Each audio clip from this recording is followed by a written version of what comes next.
Venir à l'église, ça c'est normal. Mais heureux de pouvoir m'asseoir et être encouragé. C'est bon d'avoir des orateurs qui ont de la qualité, qui ont de la consistance, qui ont de la crédibilité et qui vous permettent de vous reposer en ayant la certitude et l'assurance que le message sera bon. Et que ça ne va pas être compliqué.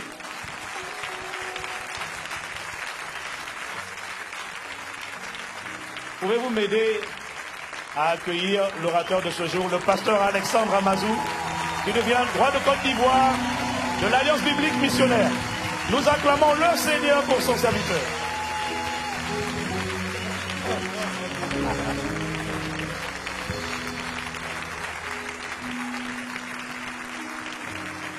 Encore des acclamations à Jésus. Alléluia. Il règne au siècle des siècles. Il est merveilleux. Il est Dieu. Alléluia. Merci Seigneur pour ta fidélité. Nous te bénissons. Nous te donnons toute la gloire parce que tu règnes au siècle des siècles. Est-ce que quelqu'un peut dire Amen très fort? Salut ton frère, dis-lui, sois le bienvenu ce matin. La paix du Seigneur soit avec toi. Veuillez bien vous asseoir dans la présence du Seigneur. Merci.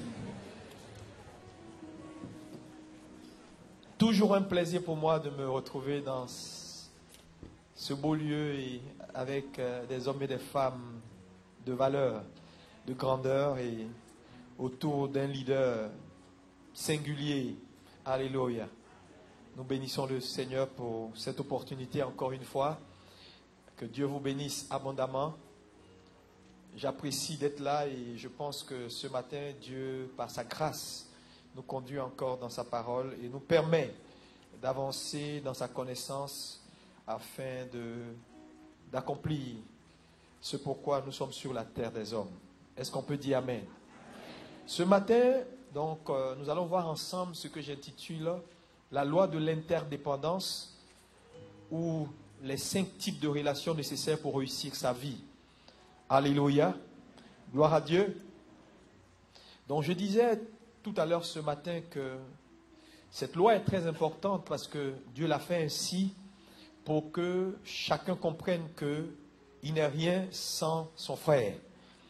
Et vous voyez, en comprenant ce genre d'études, nous devenons de plus en plus humbles parce que nous nous rendons compte que si nous sommes ce que nous sommes aujourd'hui, c'est parce que Dieu a disposé un homme ou une femme quelque part. Et c'est en fait que personne ne devienne orgueilleux parce que nous sommes interconnectés. Par exemple, regardez dans cette salle, vous allez voir que il n'y a rien dans cette salle qui marche, qui n'est pas lié ou qui n'est pas connecté. Tout ce qui marche est connecté. Et la loi de l'interdépendance a pour objectif de nous connecter de telle sorte qu'il n'y a aucun élément indépendant. Est-ce qu'on peut dire Amen? Est-ce que tu peux dire avec moi, tout ce qui marche est connecté? En d'autres termes, ce qui ne marche pas est ce qui n'est pas connecté. Même ce micro, apparemment, il ressemble à un micro qui n'est pas connecté, mais il est connecté. Parce qu'il libère une onde. Et vous voyez, il y a un récepteur là-bas qui transmet le son quelque part. Et vous entendez ma voix. Donc, il y a une connexion quelque part. Alléluia. Jésus lui-même, qui est Dieu, a eu besoin de personnes pour l'introduire dans le ministère. Jean-Baptiste est celui qui a introduit Jésus dans le ministère, qui a annoncé Jésus, qui a présenté Jésus au monde. Donc, Dieu a fait les choses ainsi. Et je dis souvent que quand un enfant naît d'une femme, il est sous l'autorité des parents. Quand il va à l'école primaire, il est sous l'autorité des instituteurs. Quand il arrive au collège, il est sous l'autorité des professeurs de collège. Quand il quitte le collège, il va à l'université, il est sous l'autorité de ses maîtres. Quand il finit l'université et qu'il devient directeur, il est sous l'autorité du directeur général. Quand il devient directeur général, il est sous l'autorité du PCA. Quand il devient PCA, il est sous l'autorité éventuellement du ministre. Quand il devient ministre, il est sous l'autorité du Premier ministre. Quand il devient Premier ministre, il est sous l'autorité du président. Quand il devient président, il est sous l'autorité du peuple. Et le peuple lui-même sous l'autorité de Dieu. Donc finalement, il n'y a personne qui est libre. Alléluia. Il n'y a personne qui est libre. Alléluia. Et cela est très important à comprendre. Mais il faut le comprendre dans un concept très important qui est le concept du royaume. Et je disais tout à l'heure que, vous voyez, l'homme créé a été déprogrammé au départ. Parce que lorsque Dieu a fait la création, Dieu a prononcé des paroles sur l'homme qui étaient comme un programme que Dieu soufflait dans l'esprit de l'homme.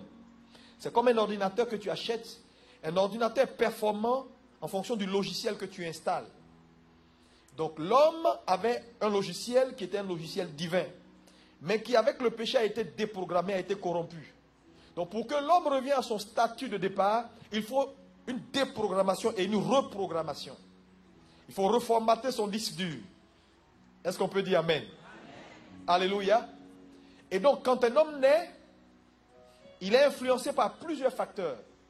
Il y a d'abord son environnement, l'environnement dans lequel il naît. Cet environnement l'influence et lui communique un savoir. Donc, le premier savoir qu'un homme acquiert est un savoir basique qu'il prend dans son environnement. Mais n'oubliez pas qu'avant que l'homme naisse, le monde existait, les gens avaient leur façon de voir et de faire. Mais cet homme n'a pas de référence.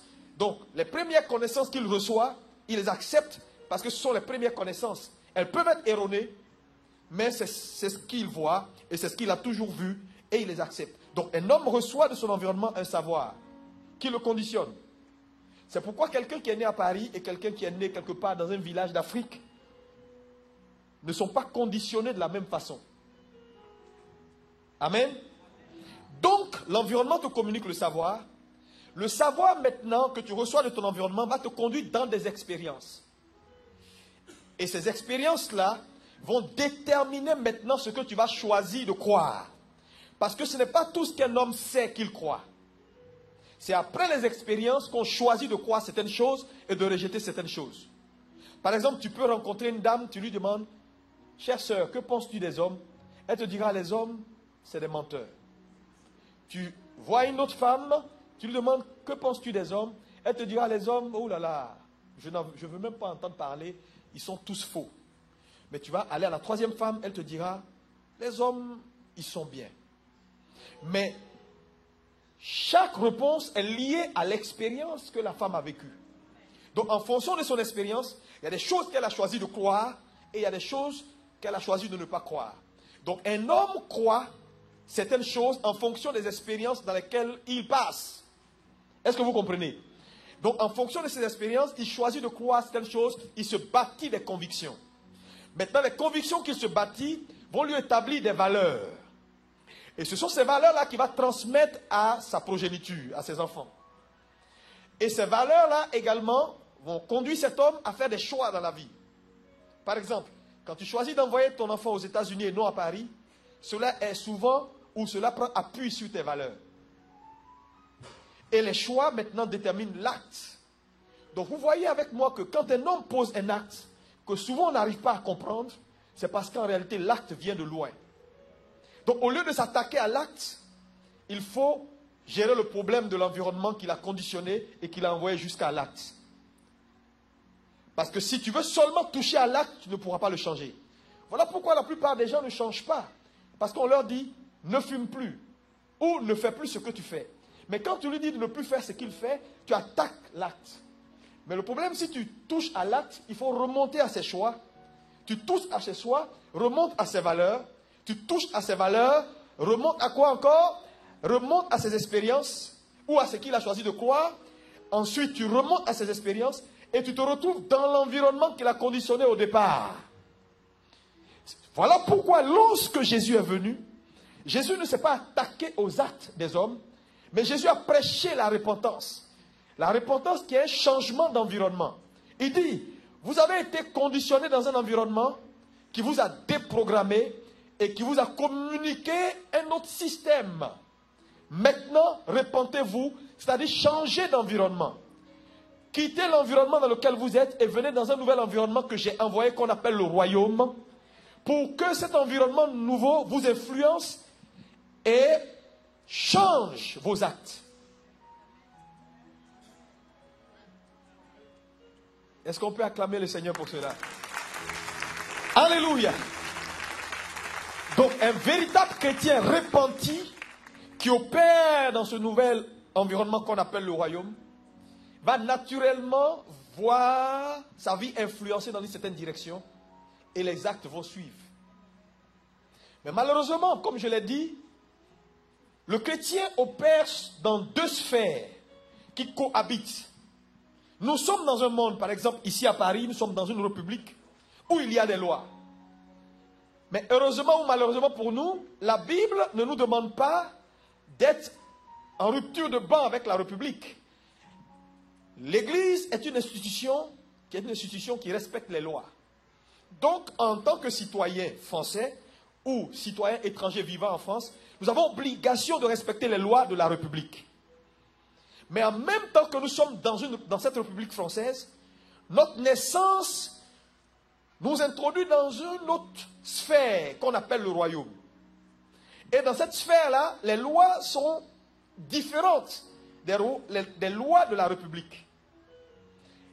J'ai dit par exemple, dans une république, le peuple choisit son roi ou son président. Dans un royaume, c'est le roi qui choisit ses citoyens. Ou éventuellement, il est né roi. Amen.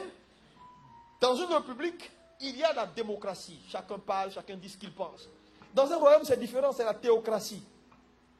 Il y a un chef et tout le monde suit.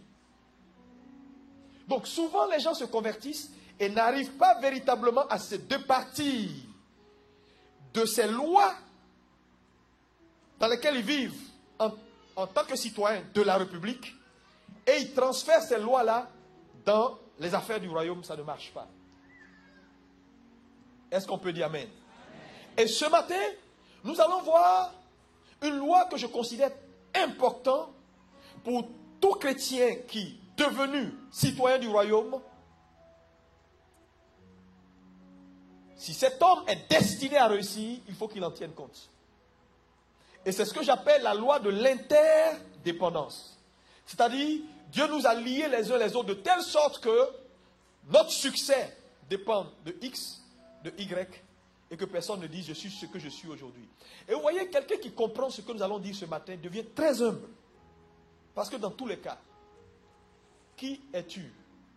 Ou qu'est-ce que tu as que tu n'as reçu de quelqu'un? Donc ça ne sert à rien de penser qu'on est quelqu'un. Mais on est tout parce que Dieu l'a voulu. Alléluia. Le premier point que nous allons voir ce matin, dans la loi de l'interdépendance ou des 5 relations nécessaires à un homme ou à un enfant de Dieu pour accomplir sa destinée. Le premier point, c'est ce que je dis, il est important pour tout enfant de Dieu qui veut réussir d'avoir un père. Est-ce que tu peux dire avec moi un père? Jérémie 3, verset 15 nous dit: moi l'Éternel, je vous donnerai un berger selon mon cœur qui vous paîtra avec intelligence et sagesse. Donc je dis, quand on regarde à ce verset, on se rend compte d'un certain nombre d'éléments importants à souligner. C'est Dieu qui parle. Il dit, je vous donnerai. Donc on ne choisit pas un berger, c'est Dieu qui donne un berger. Cet élément est fondamental. Ça change la perspective que tu as ou le regard que tu portes sur ton pasteur. Parce que beaucoup de gens pensent qu'ils sont venus à ICC par choix. Tu te trompes. Tu peux choisir des chemises, choisir des chaussures. Tu ne peux pas choisir un pasteur. C'est Dieu qui donne un pasteur. Acclame le Seigneur. Alléluia. Il dit, je vous donne des bergers selon mon cœur. Donc Dieu est celui qui donne un pasteur. Maintenant, il dit, ces bergers-là vous paîtront avec intelligence et sagesse. Ça veut dire qu'il est dangereux d'être sous le mauvais berger. Parce que pour paître quelqu'un, il faut avoir l'onction pour.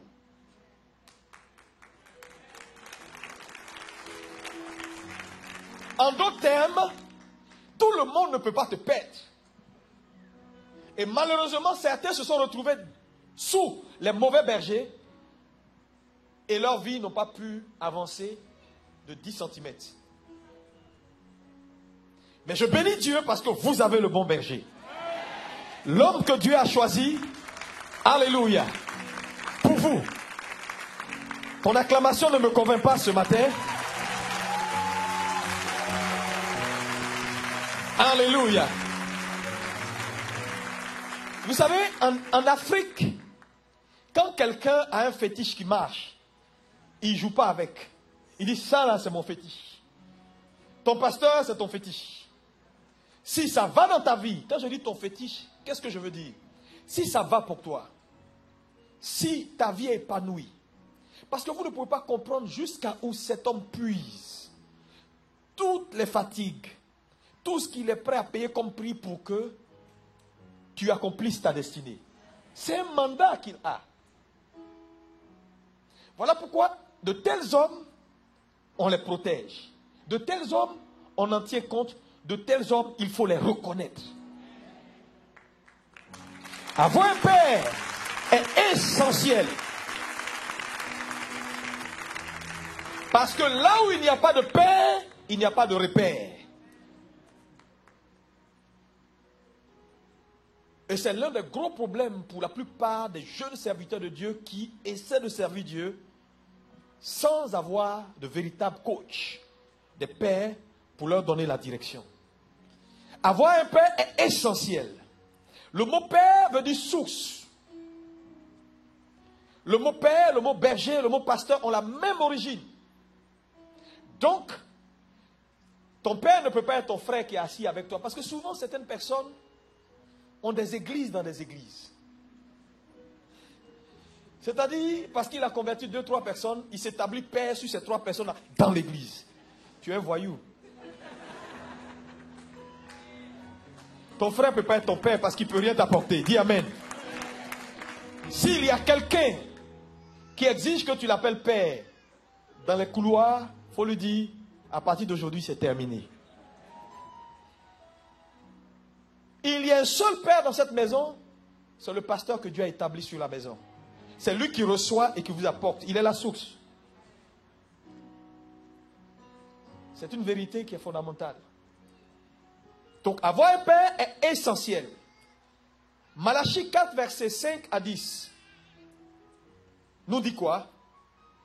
Le Seigneur dit, dans les temps de la fin, il va envoyer l'esprit d'Élie pour restaurer le cœur des pères vers les fils et le cœur des fils vers les pères. Quand j'ai lu ce passage, ça m'a un peu choqué. J'ai dit, mais pourquoi Dieu fait de cet élément-là son programme de la fin? Il dit, l'esprit d'Élie viendra. Mais quand il viendra, il va envoyer le cœur des pères vers les fils et le cœur des fils vers les pères pour ne pas qu'il y ait le jugement. Vous comprenez? Ça veut dire simplement que aujourd'hui, pour qu'une église opère dans la dimension voulue par Dieu, il est important qu'on revienne à la notion de père et de fils.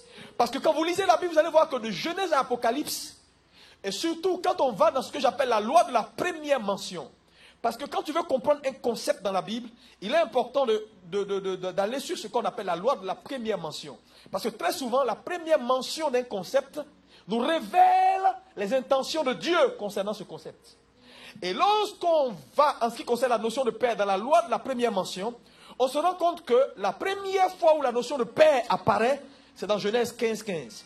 Et que dit Genèse 15, 15?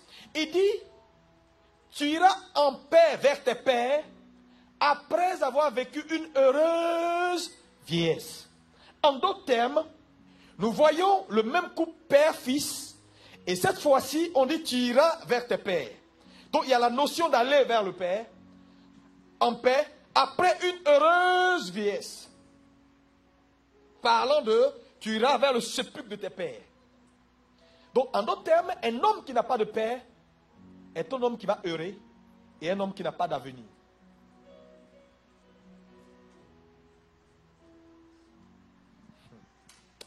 Alléluia. Gloire à Dieu. Donc, cet élément est essentiel pour réussir sa vie dans le contexte du royaume. Dieu a fait les choses de telle sorte qu'il te faut un mentor. Il te faut un coach. Il te faut quelqu'un pour te conduire. Parce que lorsque nous lisons, par exemple, Hébreux 7, versets 6 à 9, ça dit, c'est terrible. Ça dit, ce verset-là m'a un peu dérangé. Vous savez pourquoi? La Bible dit ici, c'est sans compter l'inférieur qui est béni par le supérieur. Quand Dieu a appelé Abraham, suivez-moi bien, Dieu connaissait le principe. Abraham était grand en son temps et il était le plus grand. Mais comme Dieu voulait bénir Abraham et qu'il n'avait pas trouvé plus grand qu'Abraham en son temps, il est apparu lui-même dans l'Ancien Testament sous forme de Melchisédek, roi de Salem qui n'avait ni père ni mère, pour faire une seule chose, bénir Abraham. C'est sans compter le supérieur qui bénit l'inférieur. Pour dire, un homme qui n'a pas sur sa vie une autorité supérieure, en d'autres termes, ne peut pas être béni. C'est un principe qui est fort.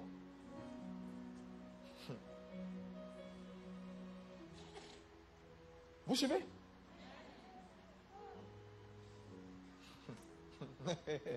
Dieu a dû apparaître pour bénir Abraham. Parce qu'il n'a pas trouvé plus grand que lui, il est sorti lui-même. Melchisédek est devant toi. Et il a béni Abraham.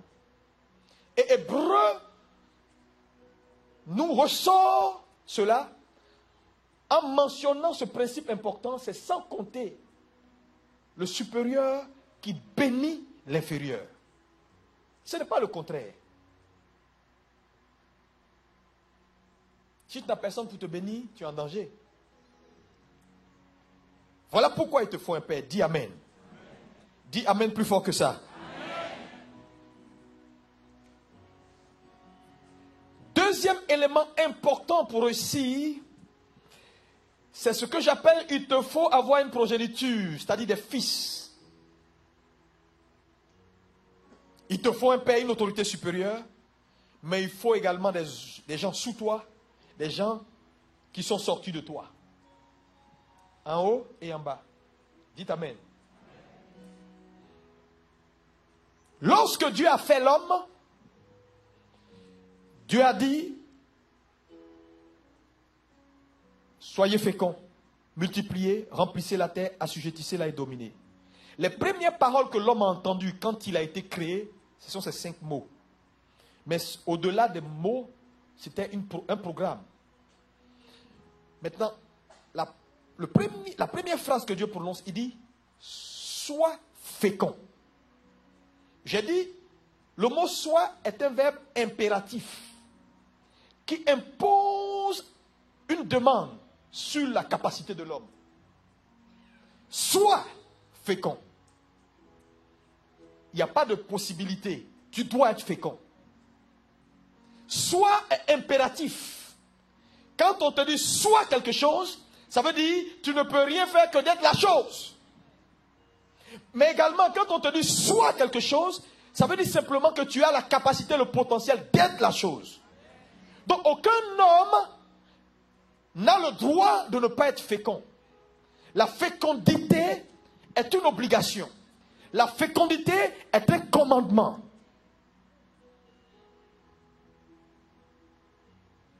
Voilà pourquoi Dieu lui-même a dû descendre pour devenir un homme afin de se multiplier. Il te faut une descendance. Il te faut te reproduire. Il y a des choses qui doivent sortir de toi pour garantir le prolongement de ta vie. Est-ce qu'on peut dire Amen? C'est pourquoi la notion de fils est très importante. La notion de progéniture est très importante. Dans ta marche avec Dieu, tu as besoin à un moment donné de te multiplier. Un homme qui a réussi, c'est un homme qui s'est multiplié. Et qui peut se voir dans plusieurs. Est-ce qu'on peut dire Amen très fort? Amen. Lorsque l'ange est venu voir Marie, pour lui dire, Marie, je viens t'annoncer une bonne nouvelle. Tu enfanteras un fils. Ainsi de suite, ainsi de suite, ainsi de suite. La Bible dit, Marie fut troublée. Parce que n'oubliez pas que Joseph n'était pas au courant. Et plus tard, lorsque Joseph a vu sa femme enceinte, mais c'est trop facile de venir dire, c'est le Saint-Esprit qui m'a enceinté. Qui va croire ça à Paris ici? Donc, ça n'a pas été facile pour Marie de dire à son bien sûr à Joseph, écoutez, j'ai rencontré le Saint-Esprit ce matin et il a dit qu'il va m'enceinte et là je suis enceinte. Et en son temps, lorsqu'une femme trompe son mari, la sentence, c'est la lapidation à mort. Donc vous voyez que Dieu visite Marie, en même temps, elle fait face à ses plus grands combats. Mais pour résoudre son problème, Marie a dû faire une chose, c'est que Marie a dû identifier une mère qu'on appelait Élisabeth en tant que fille. Elle a dû identifier une mère qu'on appelle Élisabeth, mais pas n'importe quelle sorte de mère, mais une mère qui était plus enceinte qu'elle. Souvent, il te faut des gens plus enceintes que toi. Quand il va arriver des moments où tu ne comprends rien du tout à ce qui arrive. Et lorsque Dieu vous donne un père en tant que fils, c'est parce que le père, là, il est plus enceinte que vous. Et que dans les défis les plus importants de votre vie, vous devez faire recours à ce père.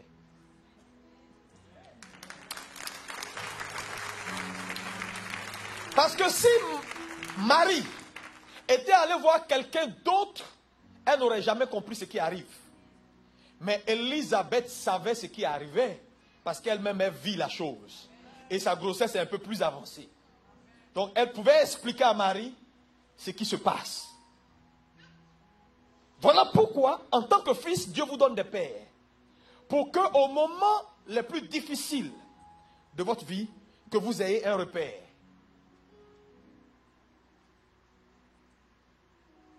Est-ce qu'on peut dire amen? Les fils sont importants parce que les fils révèlent le Père. Est-ce qu'on peut dire que moi, les fils révèlent le Père? Jésus a dit, celui qui m'a vu a vu le Père. Il dit, le Fils de l'homme est venu afin de révéler le Père. Donc, un père qui n'a pas de fils reste dans l'anonymat. Mais c'est parce que Jésus ne voulait pas rester dans l'anonymat qu'il s'est reproduit. Parce qu'il y avait deux aspects dans la mort de Jésus. Il y avait l'aspect expiatoire dans sa mort et il y avait l'aspect reproduction dans sa mort. Donc il y avait l'aspect de la punition qui prenait les péchés par l'expiation, par la souffrance. Mais à côté de cet aspect expiatoire, il y avait l'aspect qui lui donnait la joie, la reproduction des fils de Dieu.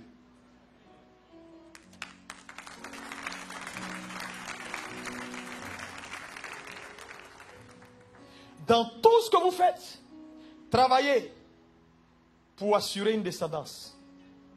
C'est pourquoi un chrétien qui va loin doit avoir un esprit générationnel dans tout ce qu'il entreprend.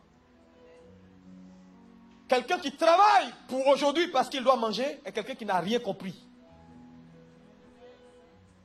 Parce qu'au soir de ta vie, tu auras besoin de fils pour couvrir ta nudité. Si tu n'en as pas, tu n'auras personne pour t'honorer et couvrir ta nudité. Et il n'y a rien de plus dramatique pour un père de se retrouver au soir de sa vie sans personne pour l'honorer. À tous les niveaux. Même dans le service où vous êtes, vous pouvez vous reproduire. Et avoir des gens qui se reconnaissent en vous comme des mentors. Est-ce qu'on peut dire amen? Mais ne pas cacher sa connaissance pour soi. Un autre élément important qu'on peut voir ici dans la notion de fils. Quand vous voyez l'histoire de David, la Bible dit David avait été appelé par Dieu. Dieu voulait oindre un roi après la disqualification de Saül. Il a envoyé le prophète Samuel chez le père de David, oindre les fils. Lorsque Samuel est arrivé, David ne faisait même pas partie des fils parce qu'on l'avait oublié, il n'était pas important. Fils illégitime. Quelle importance il pouvait avoir dans une telle réunion? Quelqu'un qui est né d'une mère qui n'a une servante. À côté des enfants qui sont nés de mères légitimes. Avocat à la cour de Paris. Qu'est-ce que toi, un fils illégitime, tu peux apporter? Donc on n'a même pas pensé à lui. Mais quand il fut un roi, le père de David est resté constant dans sa logique. Rien ne peut sortir de toi, retourne au champ. Il a renvoyé David dans les champs auprès des brebis. Mais gloire soit rendue à Dieu. Est-ce que quelqu'un peut dire amen? Amen. David n'avait pas que son père biologique, il avait aussi un père spirituel qu'on appelait Samuel. Ce Samuel qui a changé sa destinée. Pour dire quoi? Frères et sœurs, là où ton père biologique va te laisser, c'est là où ton père spirituel va te prendre pour t'envoyer à ta destinée. Et pour beaucoup d'entre vous ici ce matin, si tu n'avais pas rencontré les pas de cet homme, peut-être que tu ne faisais plus partie de ce monde. Mais aujourd'hui, par la vue de cet homme, tu es devenu un géant. Partout où tu passes, tu es respecté. Je veux que tu donnes gloire à Dieu pour cela. Alléluia. Alléluia. Ce n'est pas fortuit. Alléluia. Ce n'est pas fortuit. Il y a des personnes ici, mais quand je viens dans cette salle et je vois l'excellence, je vois comment les gens ont été transformés. Vous êtes des témoins, il y a des gens qui sont entrés dans cette salle-là, ils n'avaient ni avenir, ni passé. Tellement opprimé par la vie. Mais 6 mois après, son look a changé. Sa démarche a changé. Quand il vient prendre le micro, tu as l'impression de voir le pasteur Yvan Castanou. Il dit acclamez le Seigneur, acclamez le Seigneur. Mais frère, cet homme, il y a 1 an, n'avait aucun repère. Paris l'avait complètement malmené, lavé et ciré. Il faut remercier le Seigneur pour cela. Alléluia. Alléluia. Alléluia. Heureusement que David avait un père.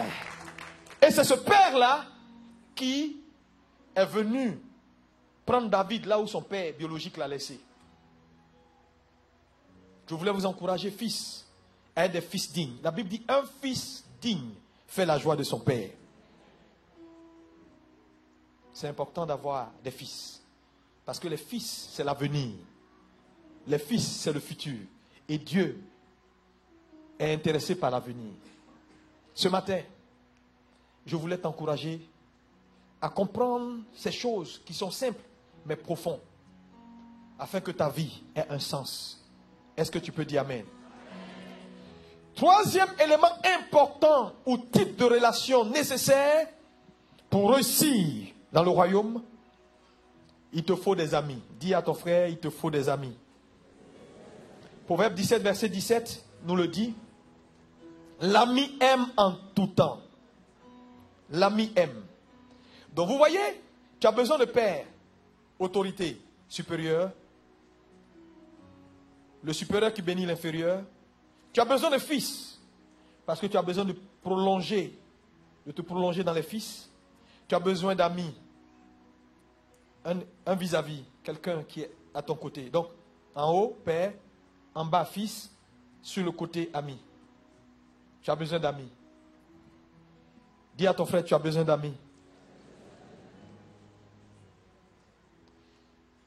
David avait un ami qu'on appelait Jonathan. Jonathan était un ami de David. Pendant les moments les plus difficiles de sa marche, et vis-à-vis du père de Jonathan, Jonathan s'est tenu pour son ami. Tu as besoin d'un ami. La Bible dit, l'ami aime en tout temps. Mais le père, il t'aime trop pour te laisser tel que tu es. Ton ami, il t'aime tel que tu es. Voilà la nuance.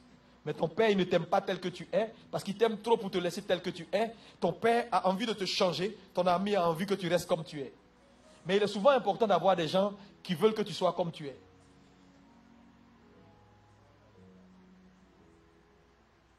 Donc l'amitié sincère.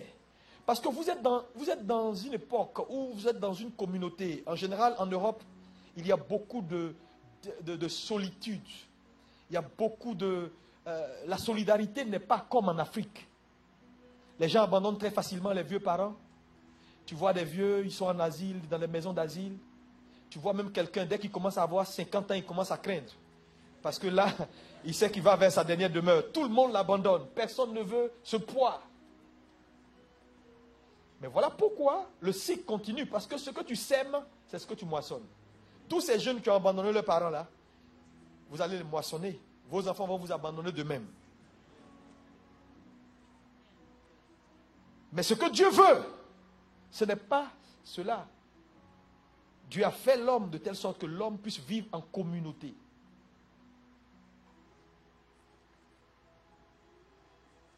Donc tu as besoin d'amis. Dis à ton frère, tu as besoin d'amis. L'ami aime en tout temps.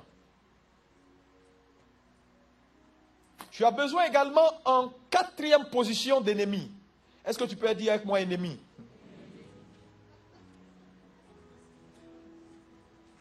Mais oui, tu as besoin d'ennemis pour réussir ta vie. Un homme qui n'a pas d'ennemi est un homme qui ne va pas réussir. Parce que comment tu sauras que Dieu délivre s'il n'y a personne pour t'attacher, te jeter dans la fosse au lion? Comment tu le sauras? La Bible nous parle d'un homme qu'on appelle Daniel. Vous connaissez l'histoire de Daniel? Daniel qui était conseiller du roi. Et la Bible dit, parmi ses contemporains, Daniel était le meilleur parce qu'il avait un esprit supérieur. Et donc, lorsqu'ils ont vu que Daniel avait un esprit supérieur, ils ont comploté contre Daniel.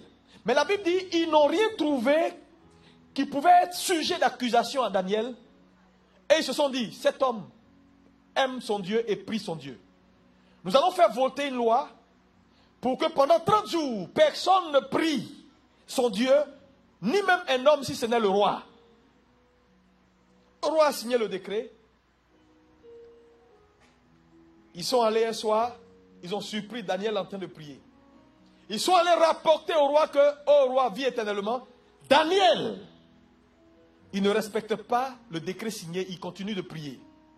Le roi fut triste parce qu'il aimait Daniel, mais il était obligé de respecter sa signature.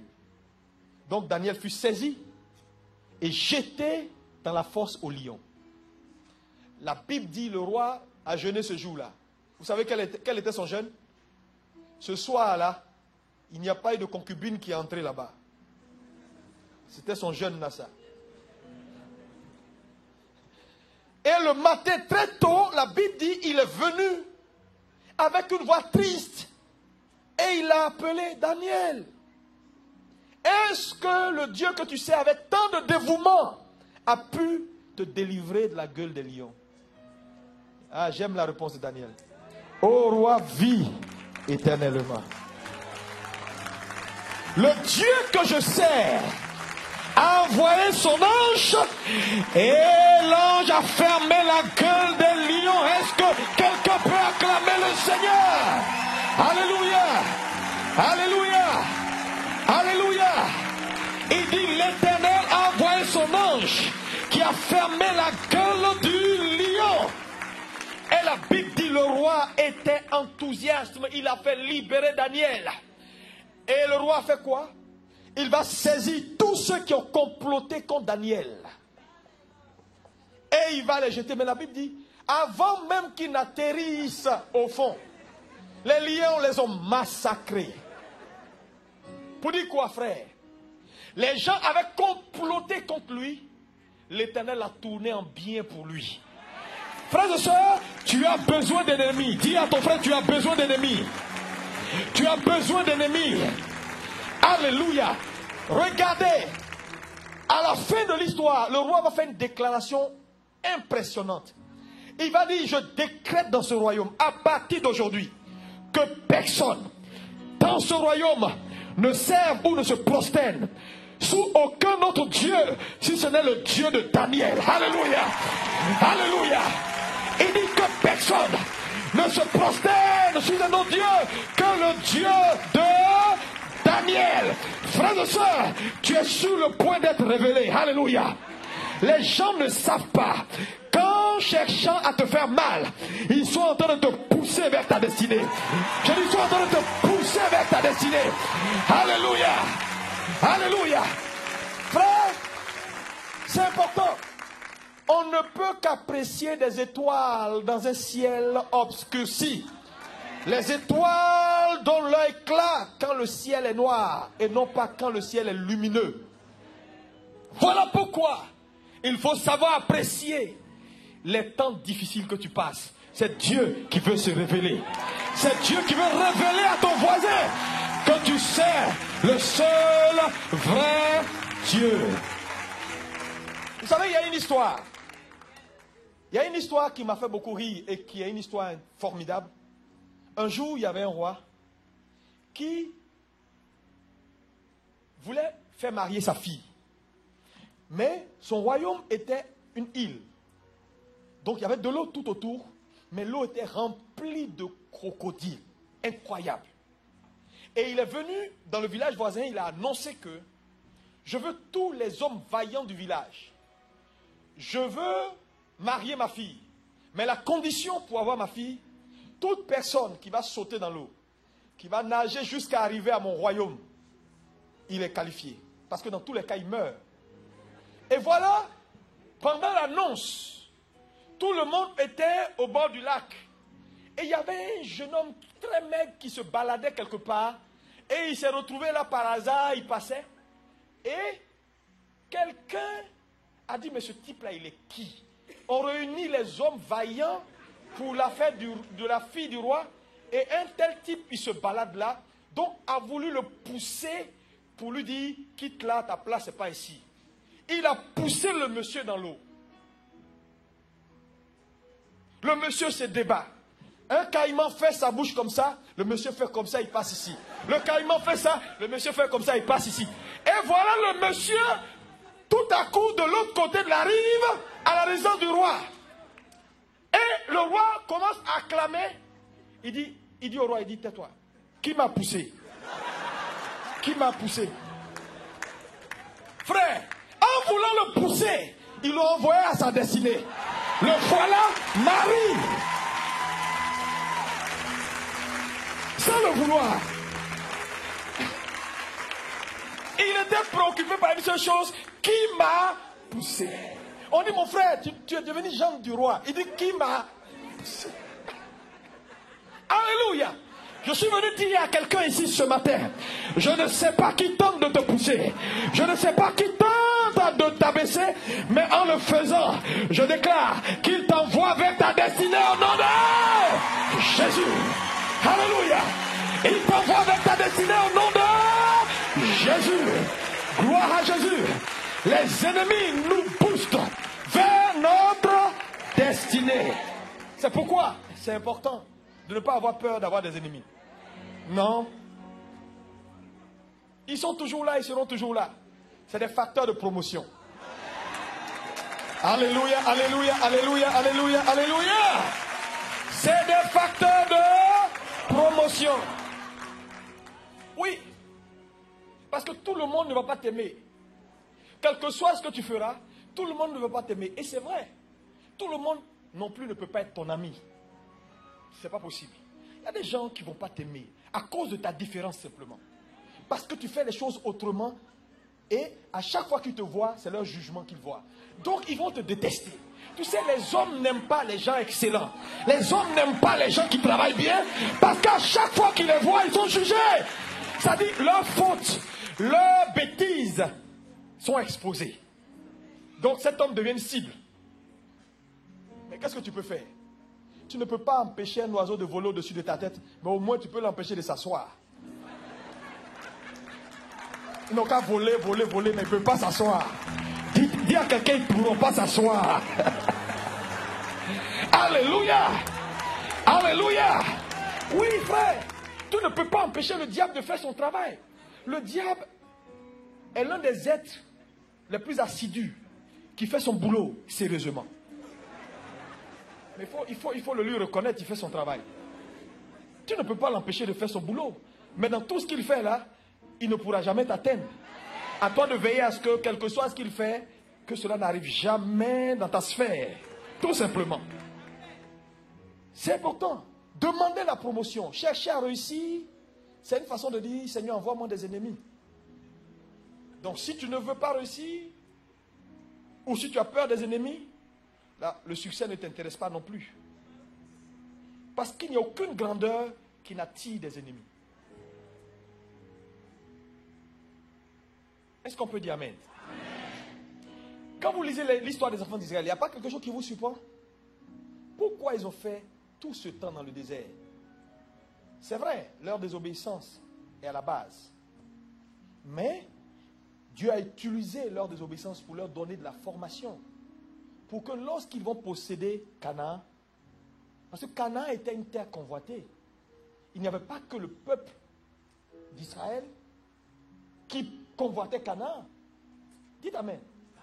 Mais Dieu voulait qu'en possédant Canaan, qu'on ne puisse pas les déloger aussi facilement.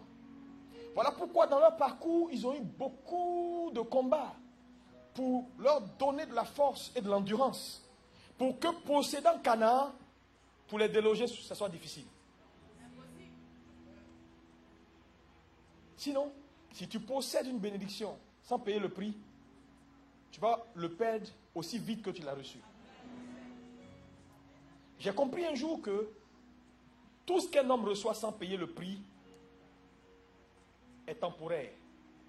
Parce que c'est le prix d'une chose qui confère à un homme le droit légal d'avoir la chose.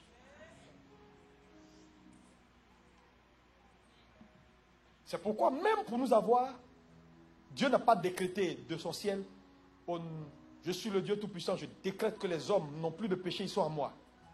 Ça ne pouvait pas se faire. Il fallait qu'il paye le prix. C'est le principe. Pour que légalement il ait le papier, pour montrer à Satan, pour dire Satan, ces gens-là, j'ai payé un prix, voilà.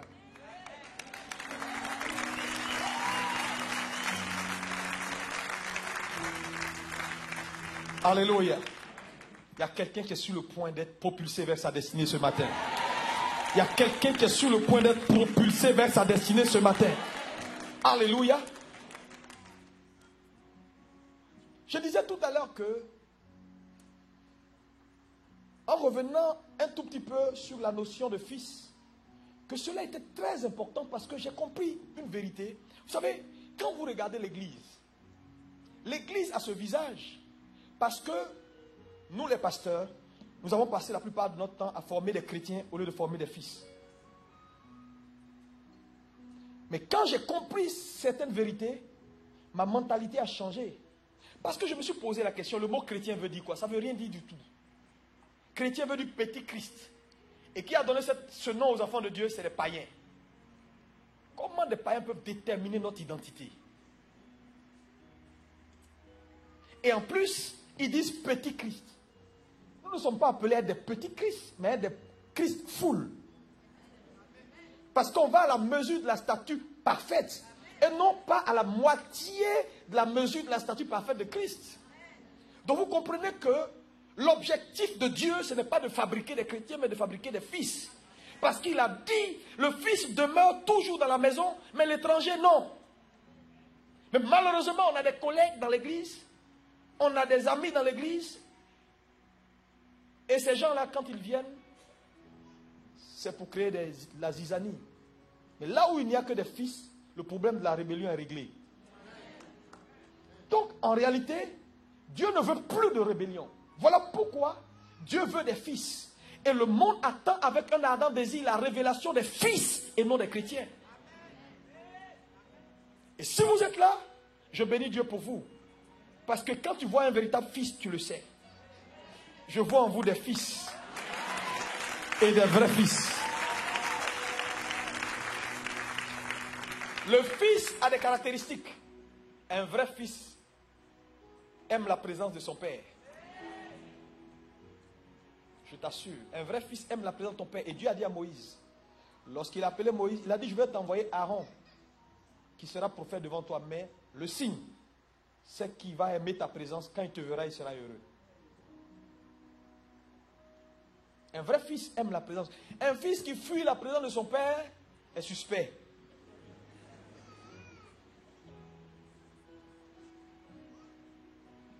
Alléluia. Un vrai fils aime la présence de son père. Un fils réussit sous la couverture de son père.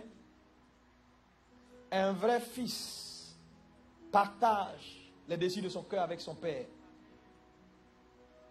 Un vrai fils protège son père. Malheureusement, aujourd'hui, les fils font quoi? Exposent leur père. Dans la Bible, nous avons un cas important de Noé et ses fils. Noé qui a bu et qui était ivre et qui s'est découvert. Son fils Cham l'a vu. Au lieu de couvrir la nudité de son père, il est allé raconter dehors. Les autres, plus sages, ont couvert la nudité de leur père. Plus tard, quand Noé s'est levé, Noé a maudit Cham.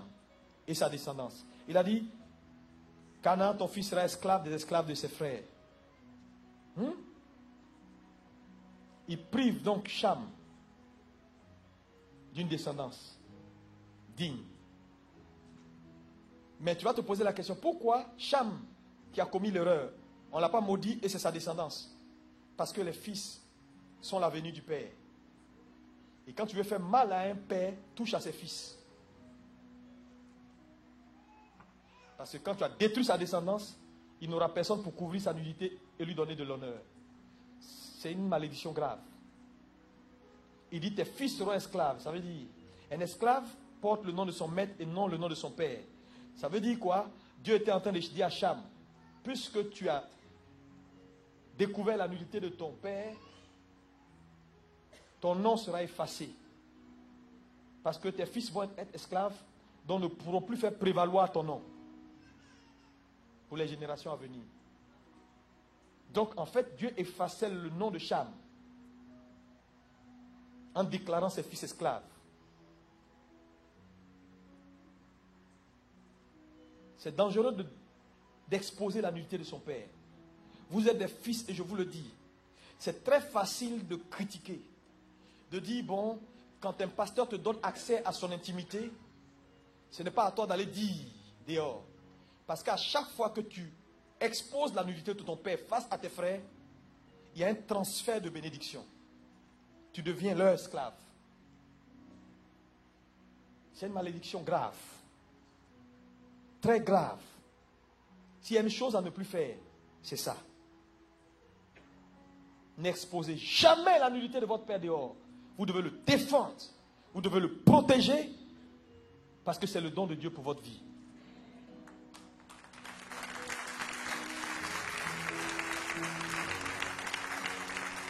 Écoutez-moi.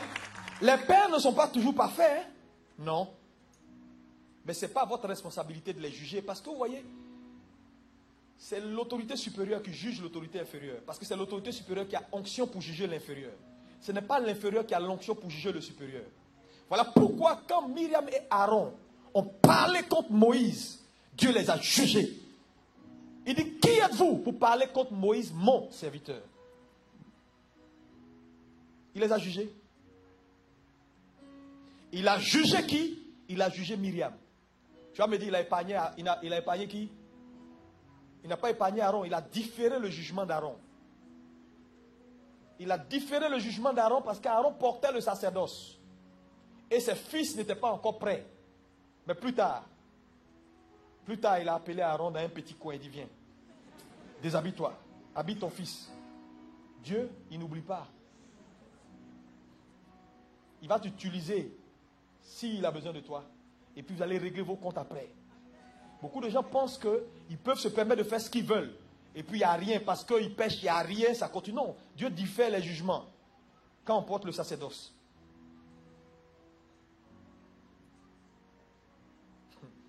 Jugement différé. Il y a plein de pasteurs qui auront des problèmes après. Tu vas voir, ça va venir. Alléluia! Il faut couvrir la nudité de ses pères. C'est très important. Les pères, c'est la couverture. Ils ne l'ont pas fait, ils ont été maudits. Le fils révèle le père et non le contraire. Vous connaissez l'histoire d'Absalom? Absalom, au lieu de révéler David, s'est révélé lui-même. Il est mort comment? Entre ciel et terre. Il y a des fils, dès qu'ils ont une petite opportunité, on dit présente-toi. Il va se présenter. Et tout ce qui a trait à son père, il coupe ça. Parce qu'il veut l'oublier très vite. Non. Salomon a bâti le rêve de son père, David. Isaac a ressuscité les puits de son père et leur a donné les mêmes noms. Un véritable fils marche dans les traces de son père. Partout où tu vas, sois fier de dire, je suis le fils du pasteur Yvan. C'est lui qui m'a fait. Tu ne vas pas mourir. Même si tu es apôtre des nations. Ou intercontinental des villages. Ce n'est pas grave. Alléluia. Sois fier de dire. Et de mettre toujours ton Père. Parce que Jésus a dit, je suis venu pour révéler le Père. Ce que je fais, c'est ce que je vois le Père faire. C'est très important, fils. On vous envoie sur une mission quelque part. Ne cherchez pas à changer la nature de la vision. Quand le père dit, bon, j'arrive en vacances ou bien je viens. Ah, il vient encore. Il ne faudra plus prêcher, il vient encore. Mais non, mon frère. Le père est la source. Tu tires ta substance de lui.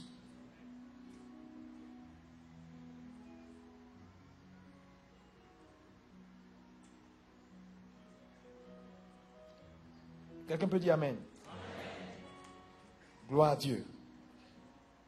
Dernier point, c'est avoir des connexions pour pouvoir réussir sa vie. Quand je parle de connexion ici, une connexion, c'est une situation ou une personne que Dieu utilise pour te relier à ton futur ou au changement désiré. Une connexion peut ne pas être un père, peut ne pas être un fils, peut ne pas être un ami, peut ne pas être un ennemi. Peut être quelqu'un qui ne te connaît pas, qui n'a rien à voir avec toi-même. La connexion de Ruth pour sa destinée, d'abord, a été Naomi. Quand elle a identifié Naomi, Naomi a dit non, a tout fait pour la décourager. Elle dit non, dans tous les cas de figure, je suis avec toi.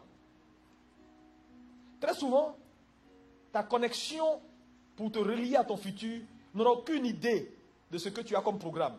Mais Dieu va mettre dans ton cœur que c'est lui. Et si tu as identifié que c'est lui, à toi de tout faire pour attirer son attention vers toi. Comme cette Sunamite.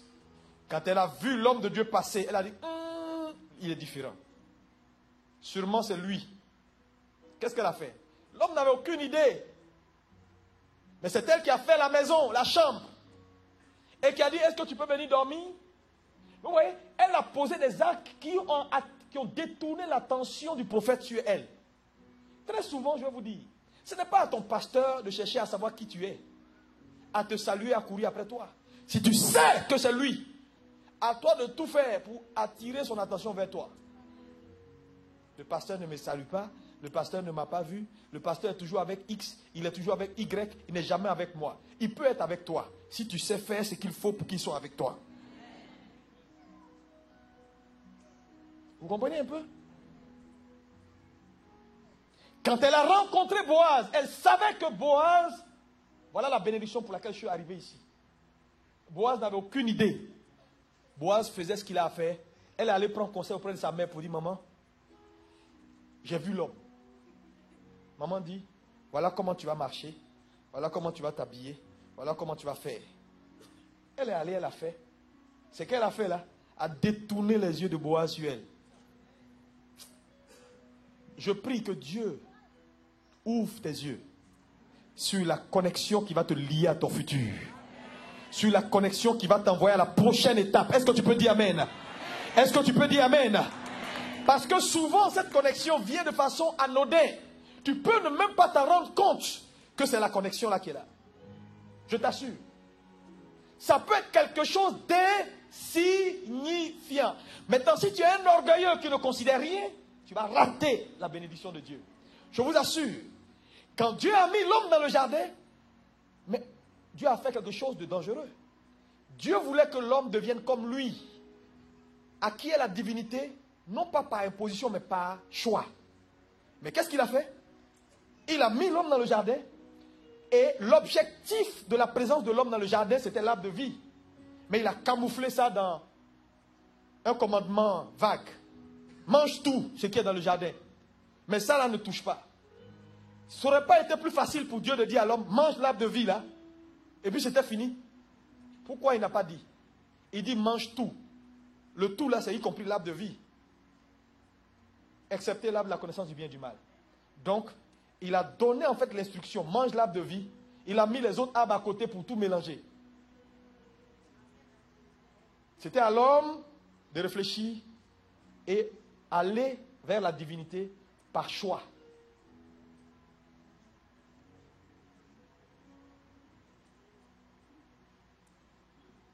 Alléluia. Alléluia.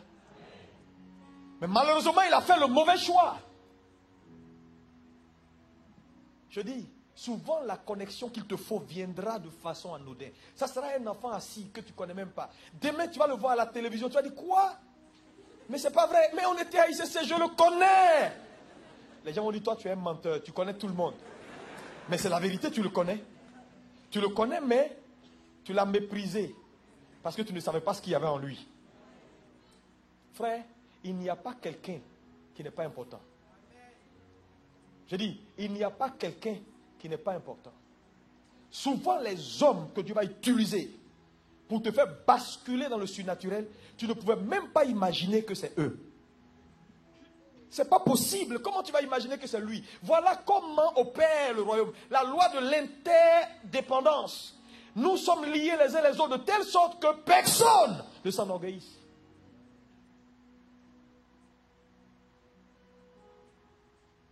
Même Jésus, le grand Jésus, quelqu'un l'a introduit dans le ministère et l'a annoncé. Voici l'agneau de Dieu. Il a fallu quelqu'un pour dire ça. Il pouvait être lui-même là, puis s'annoncer. Je suis, voici l'agneau de Dieu. Il pouvait le faire? Non. Même le plus grand président, quel qu'il soit, il a besoin de quelqu'un pour lui ouvrir la porte. Plus petit que soit. On a toujours besoin de quelqu'un. Voilà le message que Dieu est venu te donner ce matin. Pour dire dans le royaume, nous sommes interdépendants. Et si tu comprends cela, et que tu mets en pratique ces éléments que je viens de te donner, en sachant mettre chaque relation à sa place, tu réussiras, et tu réussiras certainement. Acclame le Seigneur.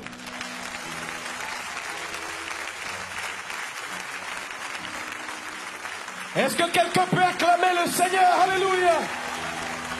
Tu réussiras et tu réussiras certainement.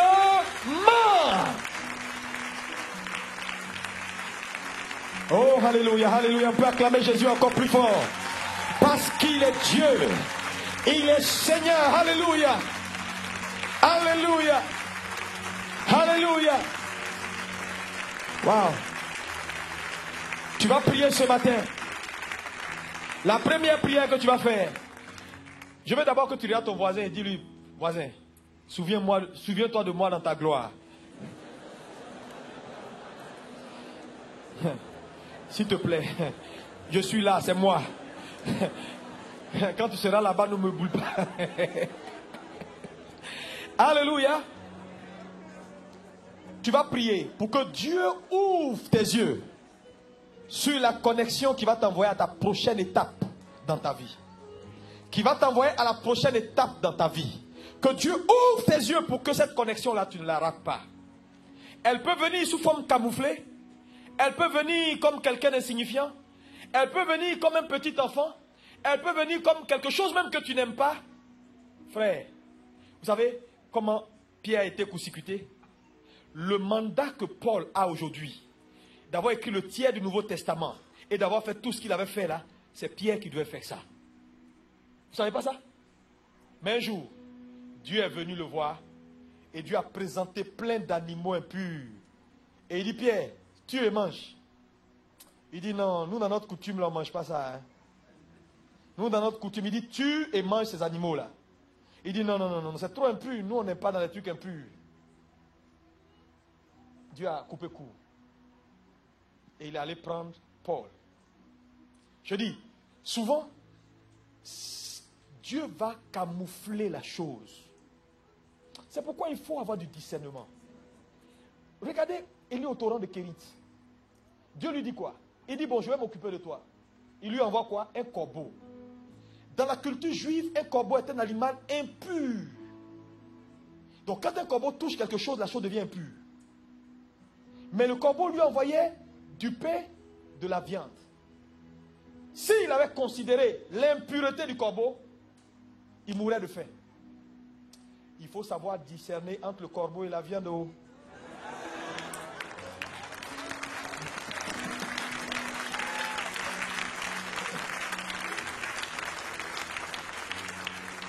Tu vas demander au Seigneur, Père, ouvre mes yeux. Je ne raterai pas ma prochaine connexion pour mon élévation. Vas-y, prie le Seigneur, parle à Jésus. Parle à Jésus.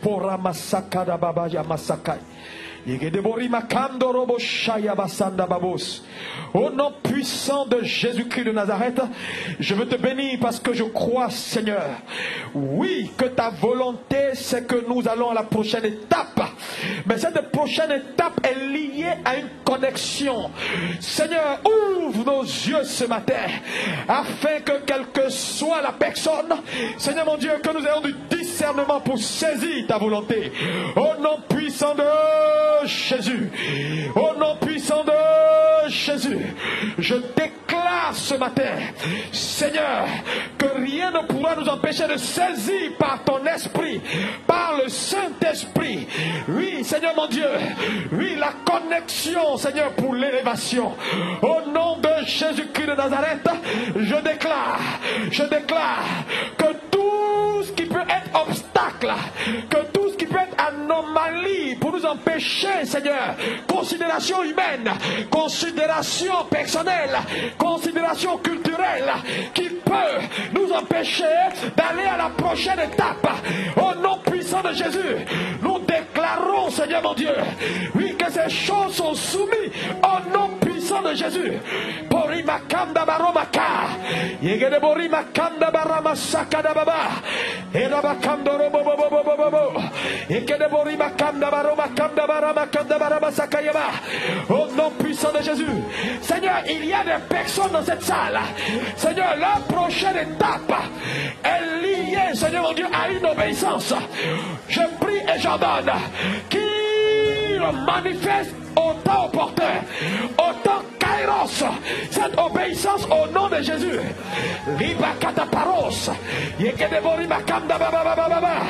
Ah, merci Seigneur. Reçois la gloire parce que tu règnes au siècle des siècles. Que ton nom soit élevé, que ton nom soit béni. Ah, ah, oh,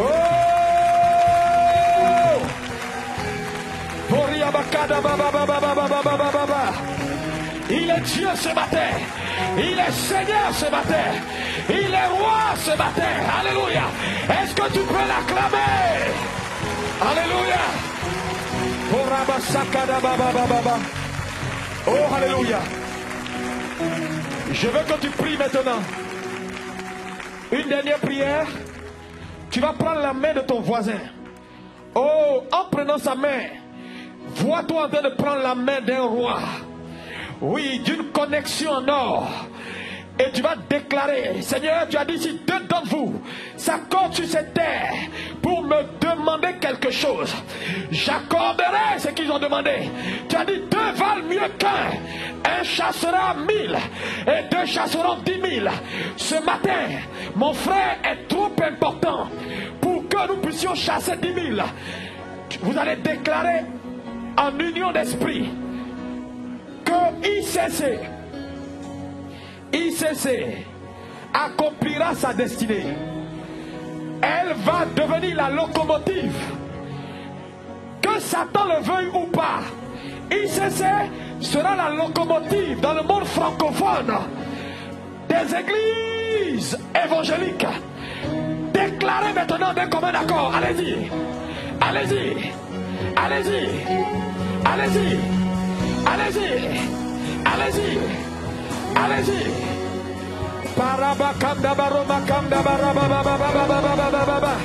Nous avons besoin d'ICC. Nous avons besoin d'ICC. Un ICC fort. Un ICC fort. Oh Dieu.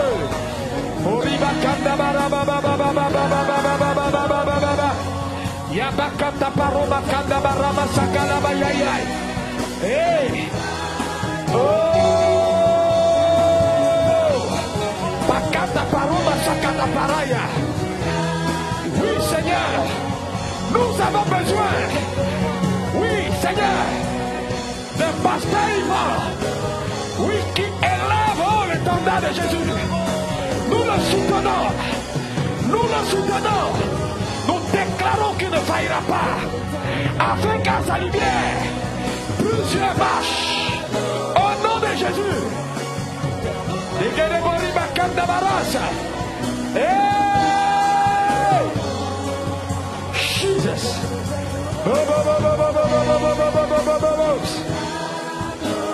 Oui, Seigneur. Oui, Seigneur. Oh! Blessed be the name of the Lord. Qui est comme toi, Seigneur? Qui est comme toi, Seigneur? Tu es Dieu ce matin.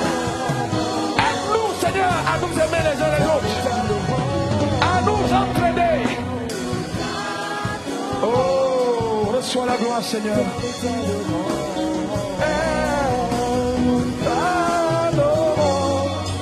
Et nous t'adorons ce matin.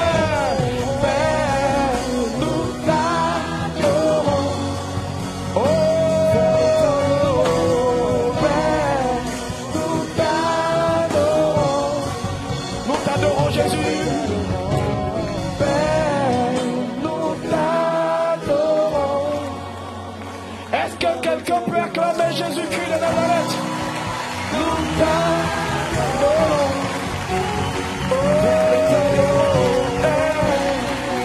Nous t'adorons. Il est Dieu. Nous t'adorons. Blessed be the name of Jesus.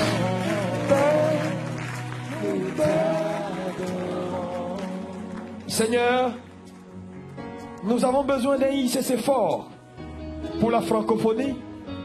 Nous avons besoin d'un pasteur Yvan fort qui ne faillit pas et il ne faillira pas. Nous le soutenons, Seigneur, afin que plusieurs marchent à la lumière que tu lui as donnée. Je déclare, j'ordonne qu'ensemble nous ferons des exploits pour que le règne de Dieu vienne.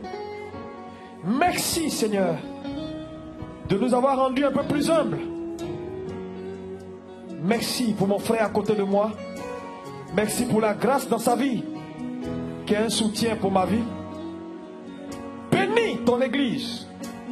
Reçois la gloire, toi qui règnes au siècle des siècles. Amen. Oh!